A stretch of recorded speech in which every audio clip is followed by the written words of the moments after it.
Bismillahirrahmanirrahim. Assalamualaikum warahmatullahi wabarakatuh. Alhamdulillahirabbil alamin walladzi arsala rasulahu bil huda wa dinil haqq liyudhhirahu 'ala dini kullih. Wa kafa billahi syahida wa asyhadu an la ilaha illallah wahdahu la syarikalah wa asyhadu anna Muhammadan abduhu wa rasuluh. Allahumma sholli ala Muhammad wa ala alihi wa ashabihi wa man tabi'ahum bi ihsanin ila yaumiddin. Ya ayyuhan nas ittaqu rabbakum alladzi khalaqakum min nafsin wahidah wa khalaqa minha zawjaha wa bassa minhuma rijalan katsiran wa nisaa wattaqullaha alladzi tasaaluna bihi wal arham innallaha kana 'alaikum raqiba. Wa ba'd, fa inna asdaqal hadisi kitabullah wa khairal hadyi hadi Muhammadin sallallahu alaihi wasallam wa syarrul umuri muhdatsatuha fa inna kulla muhtasatin bid'ah wa kulla bid'atin dhalalah wa kulla dhalalatin finnar. Ayol ikhwah azana subhanahu wa ta'ala,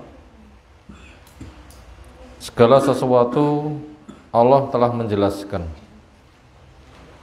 Al-Quran, fungsi Al-Quran adalah tibianya orang. Siapa? Ngaku Islam tapi perilakunya mengikuti gaya jahiliyah. Termasuk nggak cukup hari rayanya dengan Idul Fitri, Idul Adha, sampai hari kelahiran dibikin perayaan, hari kematian dibikin perayaan, hari pernikahan dibikin perayaan, selawi pertama, kedua, malih seket, ketiga malih 75. Sudah nikah selawi tahun, niku katanya napa jenenge? Perak, tak seket, emas, tak 75.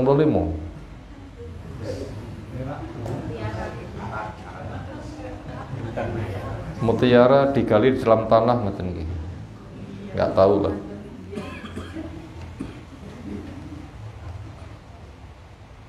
Cukupkan dengan Idul Fitri, Idul Adha dan hari Jum'ah saja. Apabila Jum'ah juga dikatakan hari raya, tetapi itu untuk ibu-ibu tidak diwajibkan Jum'atan. Cukupkan dengan apa yang ada pada Islam, jangan cari-cari yang lainnya. Bila ada orang bikin perayaan yang tidak syar'i, maka tidak boleh gabung, nggak boleh ikut, nggak boleh ta'awun, nggak boleh kerjasama, nggak boleh saling bantu. Kenapa? Memang kita dilarang untuk ta'awun alal ismi wal udwan, saling bantu di dalam dosa dan permusuhan. Berikutnya, taklim kita dari materi tafsir surah Al-Humazah kita kaji malam hari ini, nomor urutnya yang ke-104.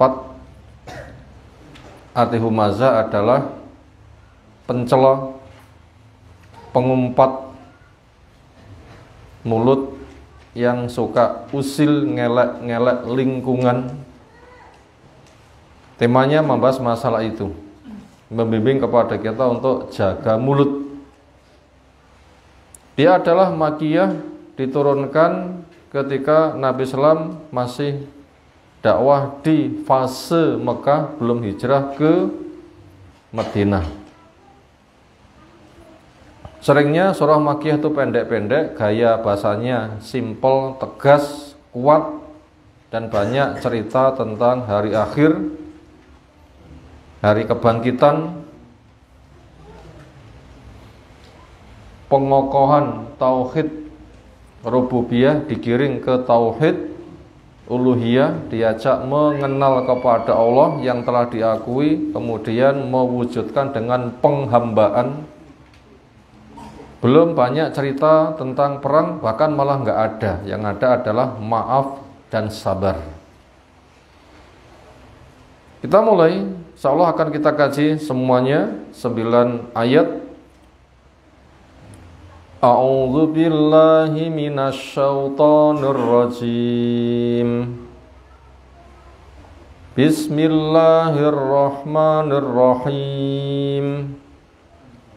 Wailul likulli humazatil lumazah alladzi jama'a malan wa 'addadah yahsabu anna malahu akhladah kalla la yumbadanna fil khutamah wa ma adraka mal khutamah narullahil muqadah allati tattali'u 'alal af'idah innaha 'alaihim mu'sadah fi amatin mumaddadah.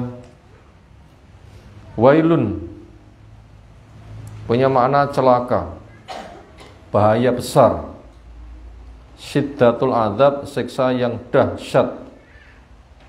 Bahkan sebagian tafsiran dia nama sebuah lembah yang ada di Jahanam. Jahanam itu panas, ada lembah namanya Wel, Jahanam, rumongso kepanasan. Berarti kadar panasnya lebih dahsyat. Na'udzubillah min dzalik, semoga Allah lindungi kita dari neraka. Siapa yang diancam demikian? Likulli humazatin, untuk setiap pencela, wa lumazatin, lagi pengumpat. Humazatin lumazah, pencela, pengumpat.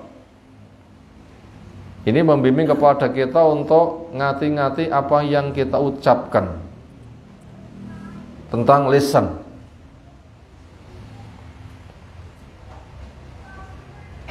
Siapa dia? Alladzi, orang yang kesibukan kehidupannya, bahkan menjadi puncak tujuannya adalah jamaah, mengumpulkan malan, harta, wa'adadah, dan menghitung-hitungnya. Berarti seolah dunia sebagai puncak tujuan, bahkan dituhankan. Lawannya akan didamprat, celah, diumpat, bahkan dihancurkan. Yahsabu, dia menyangka, anna malahu, sesungguhnya hartanya, akhladahu, akan membikin kekal. Makanya ketika mereka membangun dunia, rosane pol-polan. Kenapa? Menyangka itu akan kekal. Bahkan ketika diperkirakan rusak, mereka telah berusaha mengadakan percobaan alam lain. Soal kiamat terjadi, sekarang membuat alam lain, kemudian pindah ke situ. Ketika terjadi, mereka sudah aman. Sampai begitu pemikirannya. Pernah kan mereka membuat alam lain? Ternyata sing saurip kelasnya semut, coro, rakna tinggian wong, gitu kan? Karena membuat ruangan yang luas sekali, lengkap dengan semua isi, ternyata udaranya saja memasuk dari luar. Ketika diadakan ujian hidup, nggak ada yang bisa hidup kecuali curu, semut. Nah, gitulah kedangkalan mereka. Kenapa? Karena menyangka hidup itu hanya di dunia saja. Ketika ada bahaya rusak, mereka menyiapkan alam lain, tapi kenyataannya tidak bisa. Allah menjawab, kalla, sekali-kali tidak begitu. Bukan mengekalkan, mencukupi, yang ada malah layum badana, pasti akan dicampakkan fil khotomah, di khotomah. Wa ma adraka, dan apakah kamu tahu ma, apakah al khotomah, khotomah itu? Dia adalah narullahi, neraka yang Allah siapkan, al-muqadati, yang dinyalakan. Napa bahan bakare? Waquduha an-nasu wal hijarah. Bahan bakarnya manusia dan batu. Allati, yang tatoliu, naik, daya bakarnya merambah, andaikan semula membakar kaki, naik terus alal afdah sampai ke hati.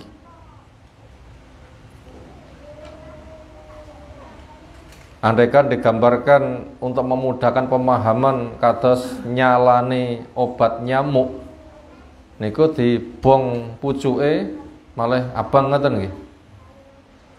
Berentek terus lama-lama ke hati yang searah kerongkongan. Tim bakar tuh naik terus. Seperti itu apa itu rasanya kita tidak tahu. Makanya kita wajib lari dari neraka. Innaha sesungguhnya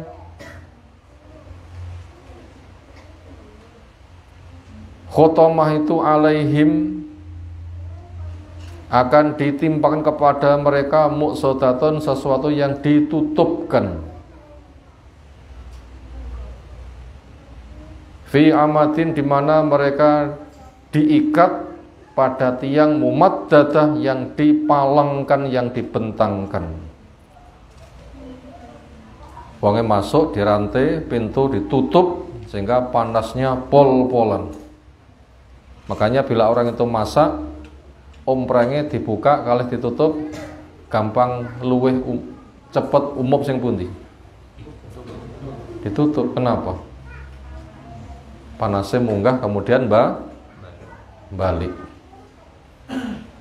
Ini lebih panas lagi sehingga panasnya tidak menguap, tambah terus dan tidak menguap, berarti semakin panas.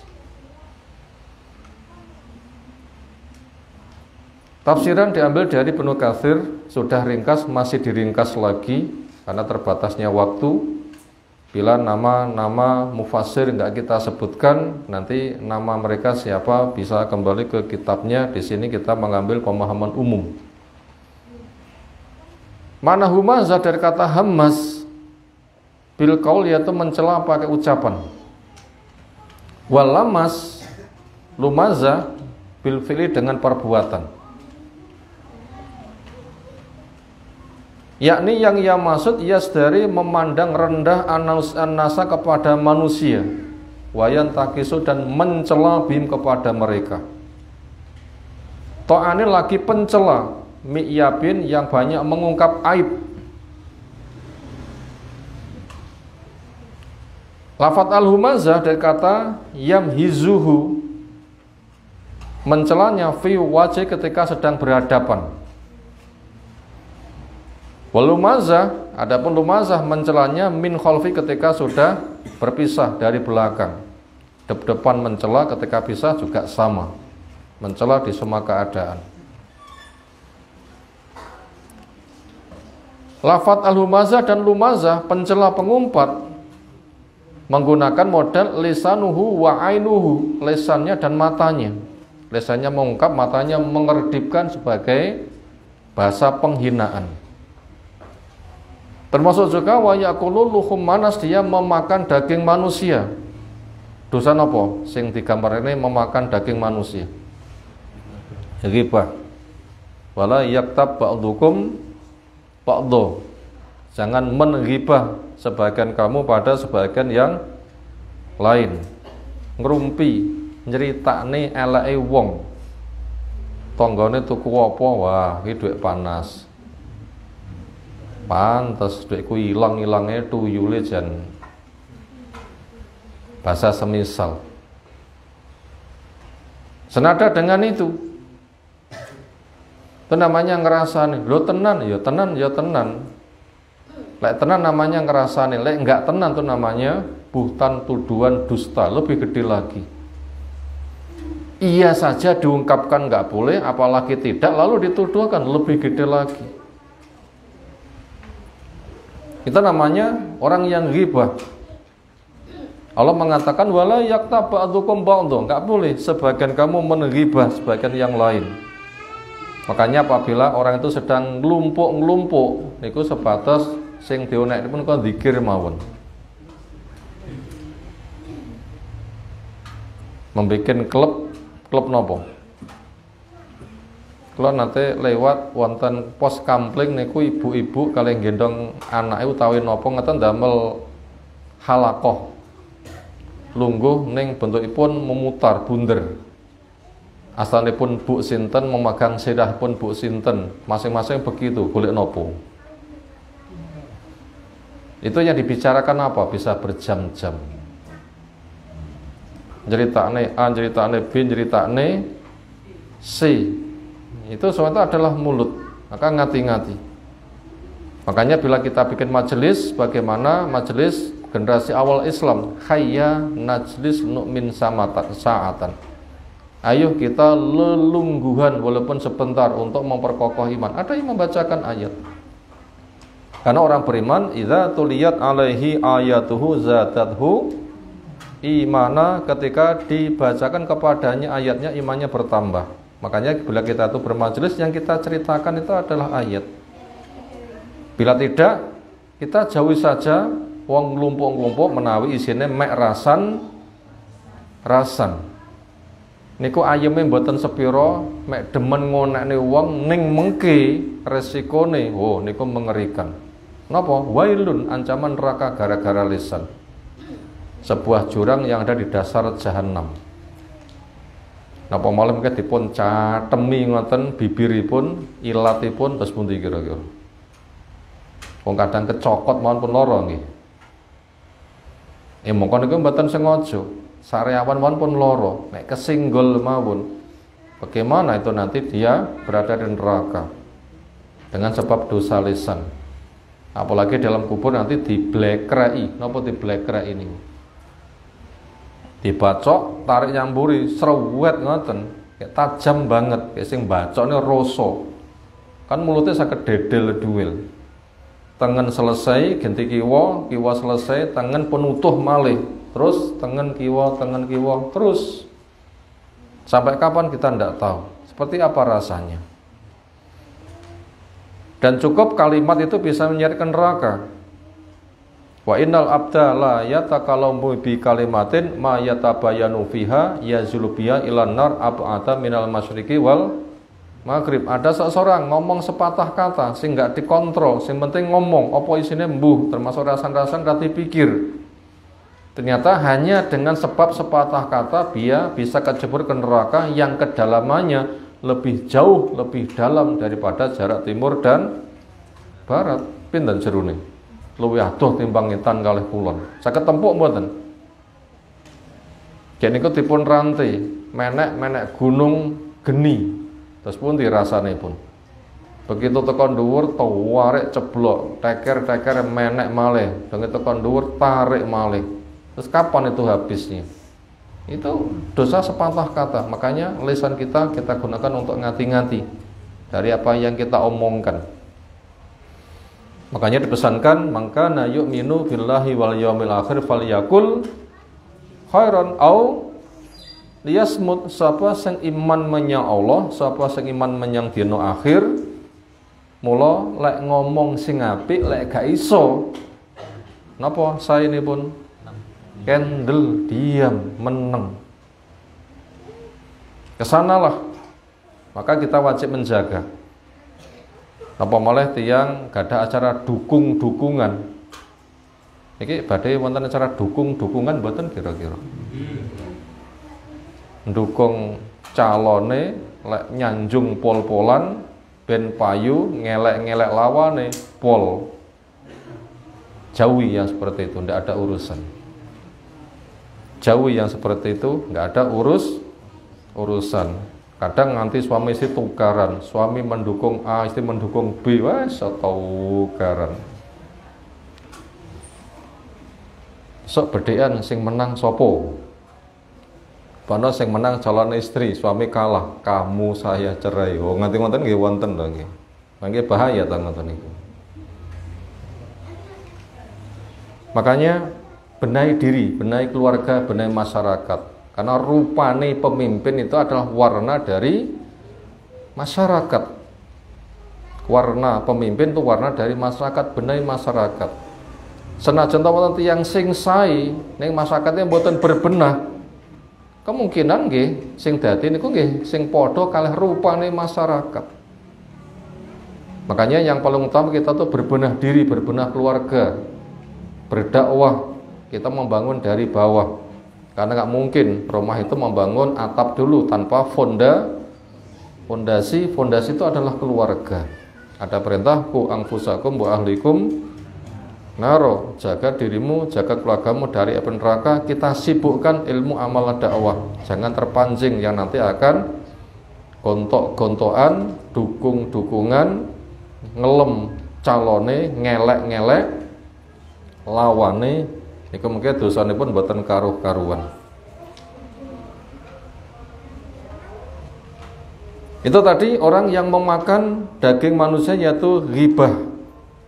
Wayat anu alaihim, dan dia mencela kepada mereka. Al-humazah bil yad wal ain. Humazah itu cara mencela menggunakan tangan dan mata. Wal humazah bil lisan itu menggunakan lisan. Artinya lisan ngomong, mata mengisyaratkan, tangan bertindak, ujung-ujungnya memenangkan diri sendiri, kemudian menghancurkan pada pihak lain yang menjadi rival. Ini perkara yang amat sangat bahaya. Sumaqala ba'dhum al-murad bidzalika, yang dimaksud orang yang punya sifat di atas siapa? Waktu itu ada seseorang namanya Al-Akhnas ibnu Syarik atau Syuraik. Tapi itu sebagai percontohan saja siapa orang di kala itu. Adapun sekarang siapa, ya masing-masing diri bisa nilai. Aku klebu porayu, aku klebu porayu, lek klebu ndang tobat. Kalau tidak, jaga dan ajak orang lain untuk menjaga diri, jangan sampai hancur dengan sebab lesan. Kalau mujahid dia amatun, ini maknanya umum. Untuk orang namanya tadi atau siapapun, pokoknya sifatnya sama, nanti ancamannya juga sama. Karena kaidahnya adalah apabila ayat lafadznya umum, sebabnya khusus, maka pemberlakuannya hukum untuk bersifat umum. Siapapun yang punya sifat itu berarti akan terkena ancaman. Qalu ta'ala alladzi jama'a malau wa'adadah. Jadi orang yang punya sifat itu ada orang yang terpedaya kepada dunia. Mablagh ilmi dunia, puncak ilmunya sebatas untuk mengeruk dunia. Itu nanti resikonya ke sana. Lawannya pasti akan disikat. Yaitu orang itu sifatnya alladzi yang jamaah mengumpulkan malan harta wa data dan menghitung-hitungnya. Maknanya jama'ahu ba'dahu ala ba'din, mengumpulkannya sebagiannya di atas yang lain, numpuk-numpuk. Wa asa adatahu, dan menghitung jumlahnya. Biar bertambah dan bertambah.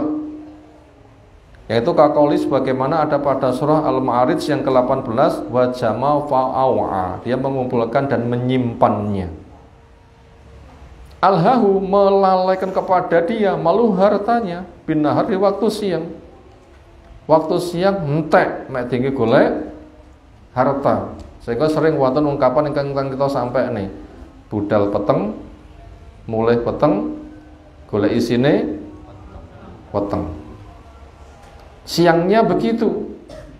Faidha kana lailu, ketika malam hari, nama kerjanya tidur. Kanahu, seolah dia jifatun muntinatun, bangkai yang busuk. Awan repot nglumpone dunia, bengi klesek, bagaikan bangkai busuk yang tidak bergerak. Loh, ada yang seperti itu. Seperti itu. Jadi ngopeni keluarga ndak, baca Quran ndak, sholat ndak, untuk membunuh waktu ngenteni keseli paling-paling nggih delok televisi, atau kadang wonten sing lembur.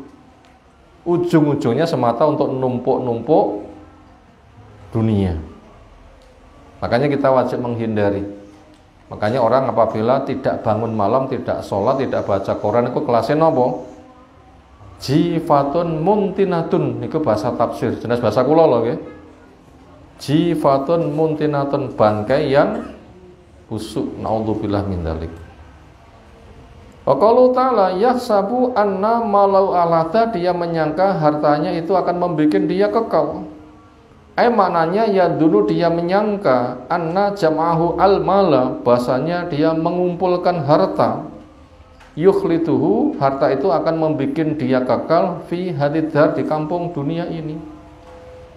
Menawi kita persani kenyataane pun nate wonten nggih tiyang sing sugih niku kekal. Mesti mati nggih. Mesti pensiun nggih. Mesti ra nggawa apa-apa. Pomo wong sing terkenal paring mek digawani karangan bunga. Mongko karangan bunga niku mboten wonten jero kuburan, ning wonten jabane kuburan. Menawi wonten tiyang sangsal kiriman karangan bunga, upami niku kena dibanggane, sing bangga sing urip napa sing ninggal. Wah, aku hebat, keluarga hebat, aku mati karang bunga sak mono kian. Sing bangga niku sinten? Sing urip lho sing mati. Gak entuk blas. Mongko sing kena musibah sinten? Sing mati. Sing mati gak iso rabine, sing urip tasih rapi malih. Mangke ngoten. Lah aku susah kelangan bojo. Ya cek mending mek kelangan tok iso golek ijol, sing mati entuk ijol apa? Susah paling nangis 3 dina bubare pun mesam-mesem malih. Mangke ngoten. Sematan yang mendapatkan manfaat itu yang hidup, yang mati yang dapat petaka malah gak dapat apa-apa. Gimana nasib dia? Berat. Apalagi mati masih membawa hutang. Napa resikone tiyang ninggal tasih beto utang. Satu kesempatan Nabi sallallahu alaihi wasallam dipun aturi nyolati tiyang sing arep kalau dipun dangu duwe utang apa ora gadah. Wisane sing nyaur dereng. Rasul mundur. Mboten kersa nyolati. Bahaya mboten. Akhiripun wonten tiyang sing matur, "Pun kula tanggunge 2 dinar." Sak dinar itu sekitar 2 gram seperempat. 4 nggih, 4, berapa ngoten. Lah niku 700-an nggih ping 4 pinten? Pitu ping 4. 3 jutanan utawi sekitar niku. Nabi ndangu, "Tok tanggung sangka bondomu mayite bebas." Nggih. Maka saben-saben dipun tagih, dipun dangu, wis tok lunasi. Yang bersangkutan matur, "Sampun." Napa dawuh Nabi sallam? "Wal an khin barodat jildu." Saiki kulite wis adem. Nah niku bahaya. Utang niku angsal mboten? Angsal. Mung dereng dipun bayar mawon niku panas. Lek dosa, memakan harta haram, mencuri, korupsi, riba, utang oleh mawon sampun panas, lek haram dadi napa? Panggih saged dipun wastani kakangane panas. Kang sinten? Kakange panas Kang sinten jenenge? Kang Kobong nggih. Nggih Kang Kobong. Tuh bahaya itu. Makanya mumpung belum mati segera perbanyak doa. Hidup sederhana, sak cukupe program untuk menyelesaikan hutang itu segera. Upayakan hidup kita bebas dari apa? Hutang. Itu bahaya sekali. Itu doa Nabi sallam, "Allahumma inni a'udzubika minal ma'sam wal maghram." Ya Allah, lindungi saya dari banyak dosa dan terbelenggu hutang. Itu jelas saking Nabi SAW. Bapak menawi buatan niku mungkin resikonya bahaya. Seolah harta itu membuat kekal tapi malah bermasalah, malah membakar. Makanya orang yang punya pemikiran begitu mendapatkan arahan dengan ayat ini. Maka Allah menjawab kepada mereka yang punya pemikiran seolah kaya itu membuat kekal dan jaya.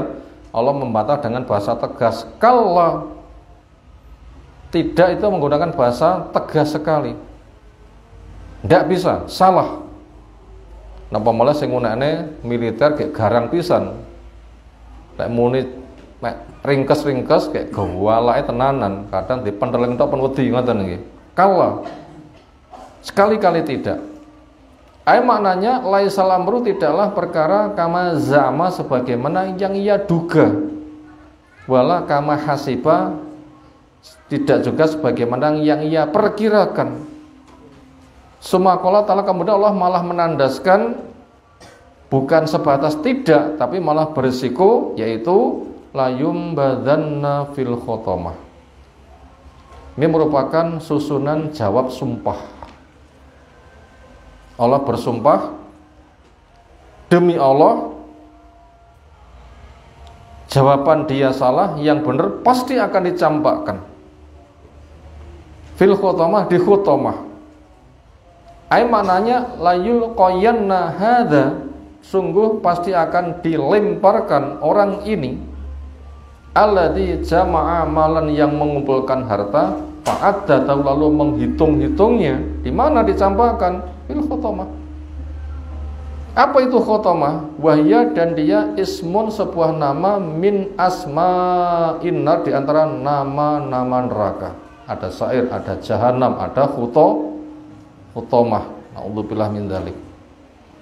Inna, sesungguhnya neraka khotomah itu tuh hatimu bisa memecah man pada orang fiha, yang ada di dalamnya. Mesti pecah, mesti takluk, mesti lunglai, nggak ada orang yang bisa tahan. Yang ada adalah derita dan derita. Na'udzubillah min dzalik.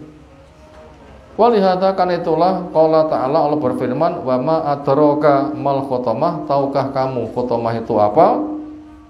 Dia adalah narullahil muqaddah, neraka yang Allah siapkan, yang itu dinyalakan, yang bakar-bakarnya manusia dan batu. Alati, yang ketika membakar, tataliu, pembakaran itu adalah naik al-afidah, ke hati. Dibong sikile munggah-munggah, ngangah ngoten nggih. Kados ngebong kayu ngangah mboten? Guguk dan seterusnya. Seperti apa nanti rasanya? Nate kepletikan geni. Pas bakar sampah wonten kayu sing pun kobong meletik gedene sak jempulan, kepidek, terus pundi rasane teng sikil? Wah, nyas. Lo pisan ngoten niku ngrasakne kaget. Mek ngono wis kaya ngono, lek nganti nek neraka sok kaya ngopo. Makanya kita wajib takut akan ancaman neraka, makanya jauhi dosa yang bisa mengarah ke sana. Maknanya tahrikuhum, neraka itu membakar mereka, ilal afidati, ke hati, wahum, sementara mereka ahya, dalam keadaan hidup. Takulu, api itu memakan kulla syai'in, setiap sesuatu, min jasadi, di jasadnya. Hatta idza balagat fu'atahu, ketika pembakaran itu sampai ke hatinya, hatfa halqihi, searah dengan kerongkongannya. Mentek ngoten nggih. Tarjiu ila jasadihi, neraka itu kembali ke jasad yang awal yang sudah dibikin utuh. Wa qala ta'ala inna alaihim musada, sesungguhnya neraka itu pada mereka ditutup sehingga panasnya tidak menguap, tetapi balik kongensor panas yang dhuwur juga super panas, kados dipan ngoten nggih. Tiang damel roti niku panasnya metu napa panggah wonten jero ruangan? Tetap berada pada ruangan. Makanya beranangi roti niku mboten ngesor tok, ngesor dhuwur sami napa panasnya seimbang. Na'udzubillah min dzalik, amat sangat panas. Mutbaqatun, yaitu ditutup, kama taqaddama tafsiru, sebagaimana sudah berlalu penafsirannya pada surah Al-Balad yang terakhir. Wa qalu ta'ala fi amadim mumaddadah, mereka itu diikat di amadim mumaddadah. Amat itu tiang mumaddadah yang dibentangkan, soko sing damel cengkal, sehingga mereka nggak bisa keluar. Amadin min hadid, pilarnya itu dari besi, minar yang menganga merah. Al-abwab, iya al-mamdudah, pintunya itu diberi palang-palang sehingga nggak bisa dibuka. Kayak maknanya adkhalahum, Allah memasukkan mereka fi amadin, diikat pada tiang-tiang mumaddadah yang dipalangkan, alim kepada mereka biimadin, sebagai penyangganya.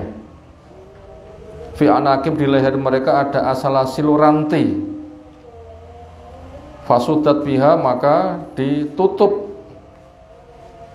pada pintu, al-abwabu, pintunya yang dipasang palang-palang tadi. Wa qala qatata kunna nuhadisu, kita memperbincangkan annahum yu'adzabuna bi amadin finnar, bahasanya mereka itu disiksa dengan diikat dengan palang-palang ada neraka sehingga tidak bisa keluar, yakni al-qud as-siqal, berada pada belenggu-belenggu yang amat sangat keras.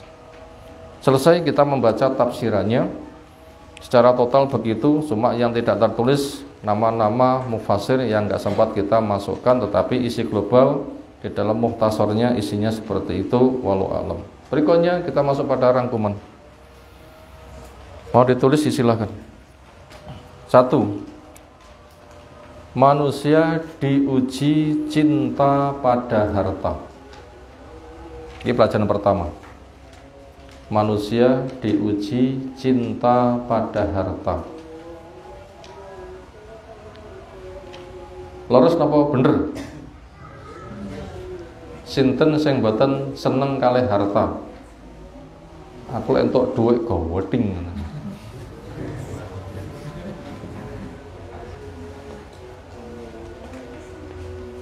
Kadang roh kelelap-kelelape iso mak plungu kapan aku duwe ngono kuwi. Kok malah entuk malah geding piye. Itu belum diajari sudah ada rasa suka kepada harta dengan simbol uang. Walaupun harta itu bukan semata uang, tapi dengan simbol uang. Duitnya akeh. Artinya memang itu menjadi alat tukar dengan simbol uang. Walaupun harta itu tidak semata uang saja. Tanah yang luas, kebun-kebun yang luas, hewan-hewannya, bertumpuk emas peraknya. Tapi untuk transaksi tetap diuangkan gitu kan. Makanya itu harta itu biasanya menggunakan simbol uang. Namanya jutawan, miliarder, milioner, atau mungkin bilioner, ngerti nggih? Atau mungkin apalah yang lain-lain. Duitnya biliunan, enggak triliunan, tapi napa? Biliunan. Lek kelur akan dihitung, komputeris gak nyucuk, nggih nulis saking akeh, ngoten nggih. Sak bilion niku nulis pinten? Jereke Pak Likur nggih. Jereke Pak Likur. Tukolah kula dereng gadah dhuwit sak biliun. Tulisannya piye nggih dereng nate nulis ketingali. Itu memang fitrah dibikin ujian seperti itu. Allah juga menjelaskan zuyyina linnasi hubus syahwat minan nisa wal banin wal qanatil muqantarah minadza wal fiddah dan seterusnya. Dihiaskan indah pada manusia kepada perkara yang menarik selera. Lawan jenis, anak, harta bertumpuk-tumpuk, emas, perak, dan seterusnya. Makanya apabila kita punya rasa seperti itu normal, tapi kita ingat itu adalah ujian, bukan untuk bernikmat-nikmat, tapi kita diuji rasa cinta pada harta. Makanya kita jangan memuaskan menjadi hartawan, tapi kita wajib sadar, saya diuji dengan adanya rasa cinta pada harta. Biasanya tiang mereka diuji gadah perasaan rasa benci apa rasa cinta. Lek rumangsa diuji. Biasanya rumangsa diuji menawi gadah rasa benci. Lek gadah rasa cinta, perasaane mboten diuji, ning jare diberi nikmat. Jane padha. Rasa cinta niku nggih ujian, rasa benci niku nggih ujian. Allah paring dawuh wa nabluukum bisyarri wal khairi fitnatan, kami timpakan kepada kamu kebaikan dan keburukan. Rasa suka niku nggih ujian, rasa benci niku nggih ujian. Benci kepada siapa itu juga ujian, cinta pada harta pun juga ujian. Maka ketika dapat harta jangan berbangga-bangga. Kenapa? Kamu diuji ada rasa suka. Bisakah kamu menyelesaikan ujian dengan rasa suka itu? Itu tadi pelajaran yang pertama, manusia diuji dengan rasa cinta pada harta. Nomor 2, manusia punya nafsu dan harta salah satu alat penyelesaiannya. Ini nomor 2, manusia punya nafsu dan harta salah satu alat untuk memuaskannya atau menyelesaikannya.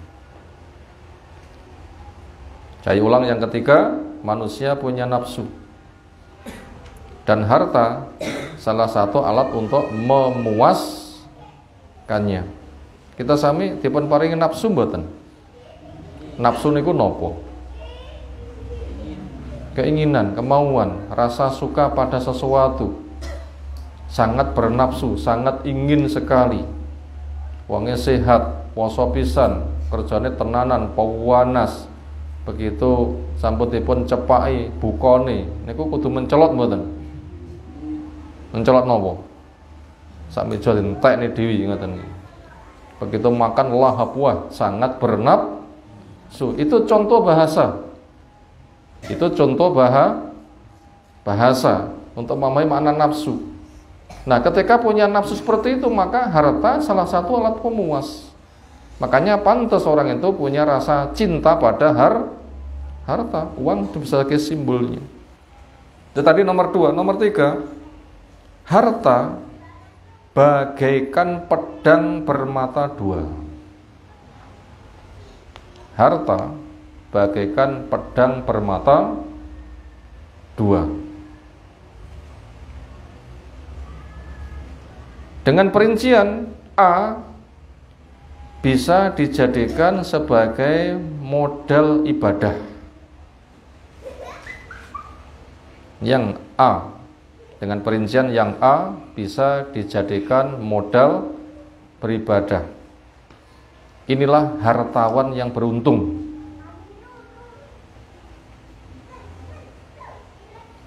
Itulah hartawan yang beruntung.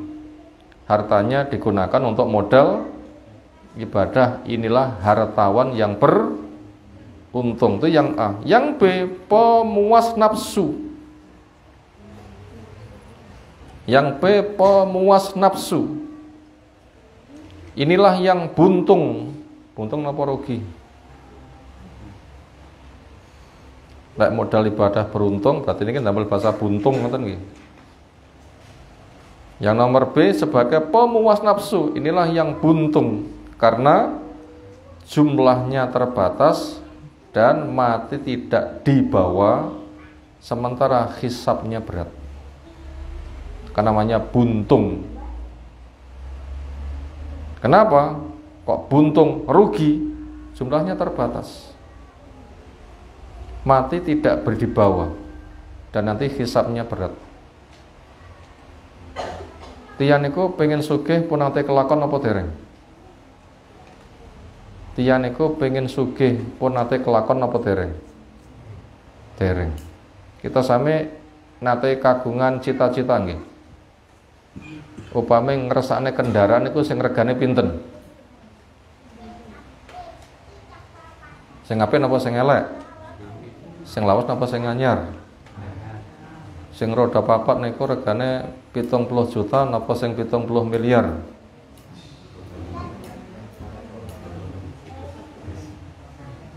Ngoten niku pun nate kelakon napa dereng? Penak kae sing sugih-sugih kae. Sama. Karena orang punya selembah emas ingin lembah yang nomor 2. Rakusnya luwih nemen. Punya lembah yang kedua, pengen lembah yang ketiga. Sama, nggak akan pernah puas. Itu begitu, sama gitu, nggak pernah puas. Duwe A pengen B, duwe B pengen C, duwe C pengen D, terus itu nggak akan pernah habis. Makanya tidak pernah ada orang itu di dunia itu pernah merasakan puas. Mek wong sing nyawang mawon penak kae. Penak wong nyawang, nah sing lakoni nggih jenengan pirsani to. Gunung jenengan pirsani saking tebih, indah mboten? Jenengan pin tindak piyambak munggah gunung terus pundi? Nek pengen betul-betul membuktikan munggah gunung riyane, munggah gunung rumiyin, roh kondisine, niku nyawang sing mriko. Oh, indah sekali sana. Kono kae padha karo kene. Kene iki sing kono ya indah ngono kuwi. Tapi diparani ya padha. Sama itu. Makanya dunia itu tidak akan pernah menjadi pemuas. Makanya orang yang menjadikan dunia sebagai pemuas nafsu itu pasti akan buntung. Kenapa? Jumlahnya terbatas, mati tidak berdibawa, nanti hisabnya sangat berat sekali. Itu tadi makna harta itu bagaikan pedang bermata dua. Siapa menggunakan modal ibadah, beruntunglah dia. Tetapi siapa yang menggunakan sebagai pemuas nafsu, pasti akan buntung. Nomor 3, di antara resikonya, resiko menjadikan dunia sebagai pemuas, menjadi puncak tujuan, bahkan dituhankan. Apa resikonya? 1, melalaikan akhirat. Itu resiko pertama, melalaikan akhirat, nggak mikir akhirat. Nomor 2, akan dituhankannya. Akan dituhankannya. Kalau sudah begitu nanti jadi syirik malah jadinya. Nomor 3,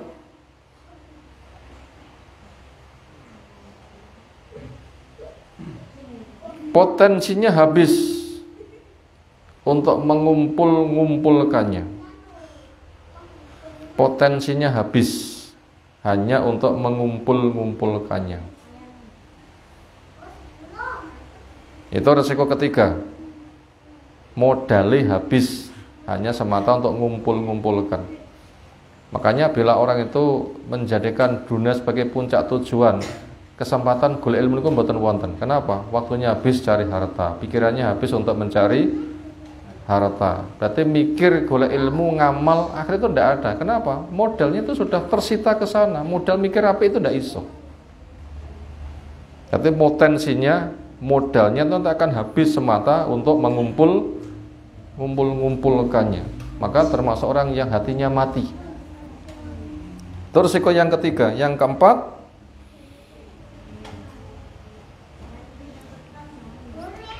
nikmatnya sebatas seperti memandang fata morgana. Nikmatnya sebatas seperti memandang fata morgana. Napa fata morgana nih? Tanah datar, panas, jauhan sana dipandang dari sini tanpa ada air. Didatangi,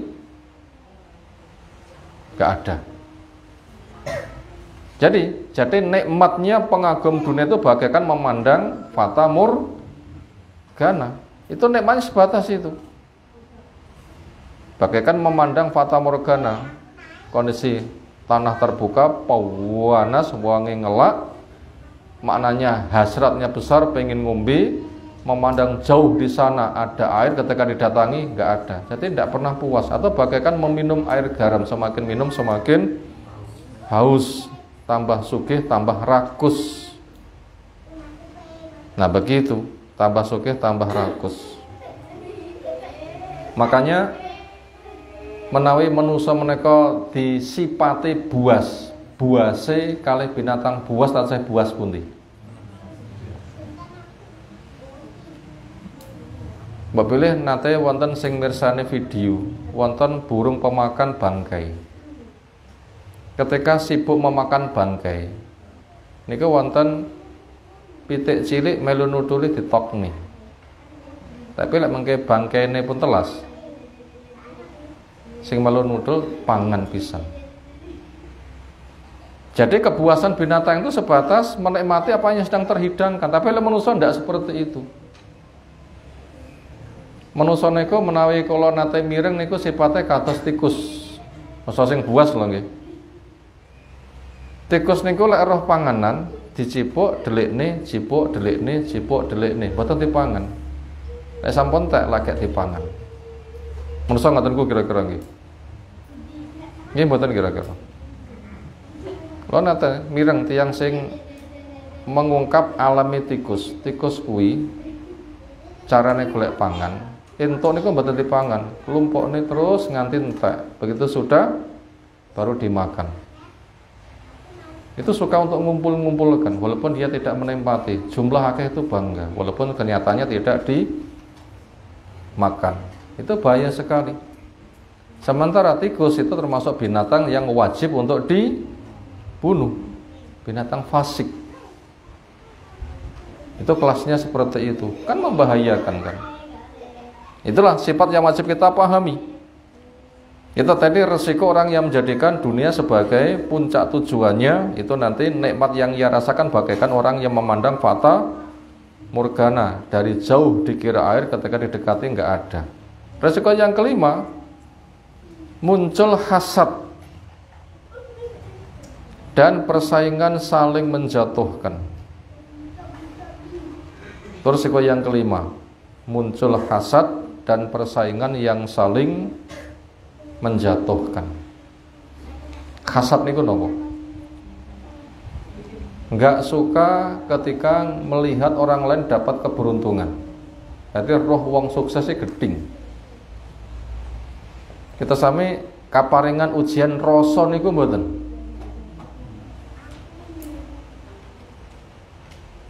Ning pun dipun nek nggih. Tapi kita saged ngerasa nih.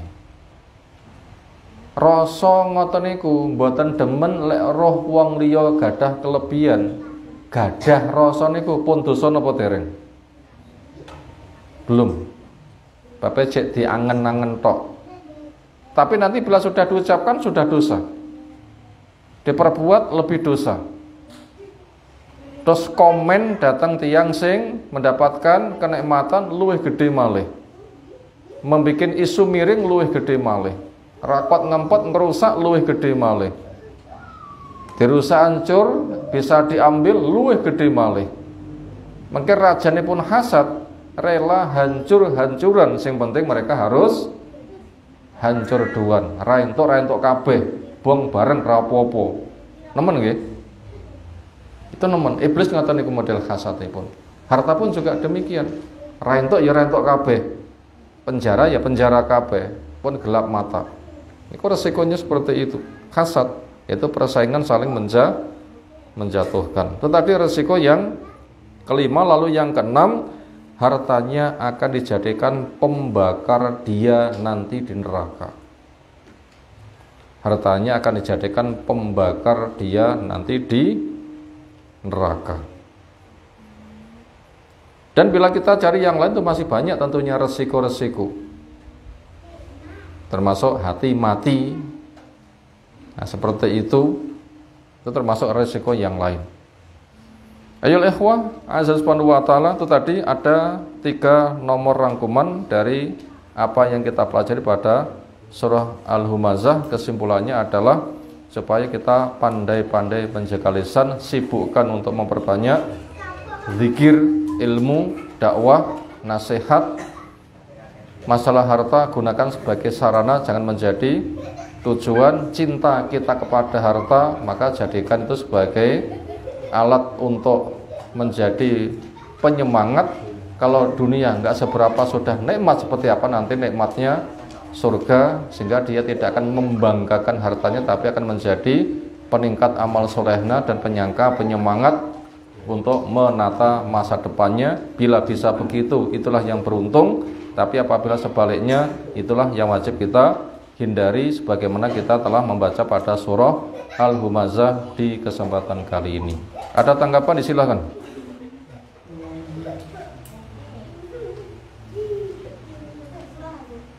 Cukup?